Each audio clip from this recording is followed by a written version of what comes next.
The game of baseball is not the same without the designated hitter. Hello, my name is Brendan Ferris. I am a Mets fan and I've been watching baseball for 20 years. Today I will be giving you a persuasive speech on why the designated hitter needs to be part of baseball. In this speech, I'll be giving you three main reasons as to why the designated hitter needs to be part of the National League and the American League. This includes that a pitcher puts a team at a disadvantage to score runs. Number two being the DH extends a good hitter's career. And number three being that adding more runs and more hits adds to more viewership to the game. By the end of this speech, my goal is to be able to convince you, the viewer, that the DH needs to be part of baseball.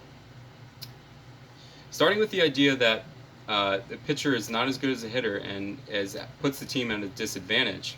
How many times have you watched a baseball game where it's bottom of the sixth, there's two runners on, and you're down by 2 runs? How many times have you had a pitcher come up in that situation? And how many times does that pitcher come through? More than likely, not so much. According to the Washington Post, in 2020, the average American League DH batted .229.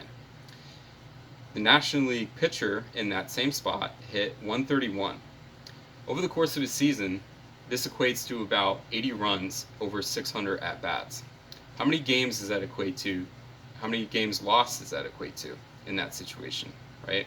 And how much does that take down the stats around the players, right? Because if that pitcher made it on base, that hitter ahead of him might have that ability to drive in those runs and be able to become a better hitter himself. More than likely, also, a pitcher is asked to bunt in that situation, right? To push those runners ahead, to put them into scoring position.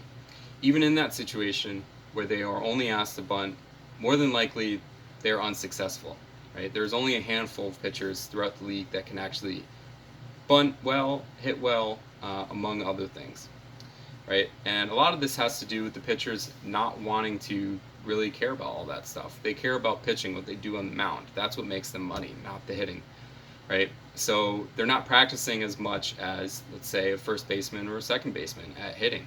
So it would help both parties for the fact that the pitcher can focus on pitching and the batters can focus on batting, right? Seeing as our school is in the Boston area, we all know of one of the most important and famous DHs of all time, David Ortiz, Big Papi, right?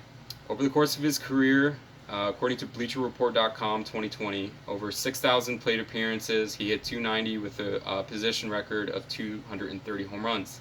If he wasn't a DH, which he wasn't a very good fielder, which is why he had to get pushed into the DH position, his stats may have been cut in half, and he may have never been or will be a Hall of Fame player. The same goes for Eduardo Alfonso, right? As well as Edgar Martinez, right? Over Edgar Martinez's career, he hit 6,200 plate appearances, hit .314 with 240 home runs. And Frank Thomas, as well, one of the most famous DHs of all time, hit .275 with second best of 269 home runs. What would happen over those players' career if they didn't have the DH, right? Or let's say they were stuck on a National League team, right? Would they get released? Would they have the same Hall of Fame career? I don't think so. So in this situation, I believe that a DH gives the ability for a lot of players to make more money and to be able to have that Hall of Fame career. Whether or not it was because they were a good fielder to begin with or that they just got older, the DH allows for the ability for, if you want a pitcher to bat in that DH spot, to use that, right? An example of this is today's best hitter is Shohei Ohtani, right? He's a pitcher who's pitching at a 3.04 ERA and is the best hitter in the league, right? And the same thing goes for Babe Ruth, the most famous baseball player of all time, right? He was able to play both positions. With that DH, it allows you the flexibility to bat that pitcher or to use a professional hitter or fielder in that situation. All of these ideas are important to the game, but none is more important than the idea that more runs, more hits equates to more viewership for the game, right? And the fact of the matter is that baseball, as much as we care about it and love it, is a game, right? So in 2015, according to Perspective.com, American League runs per game was 4.39 in comparison to 411 for the National League. Most fans appreciate more hitting and they like more of a offensive game. They won't go to the game as much as if it was a defensive game, right? If it was a low-scoring pitching battle. The fact of the matter is that on the surface, fans are more likely to go to the game and grow the game more and make more revenue for the MLB if in that fact that you have more runs, right? All of these reasons add up to no other option but to have the designated hitter rule be league-wide. In conclusion, today we looked at why the DH needs to be part of baseball, specifically the National League. These reasons include disadvantages of having a pitcher at bat, extending a good hitter's career, and the importance of fans and the watchability of the game.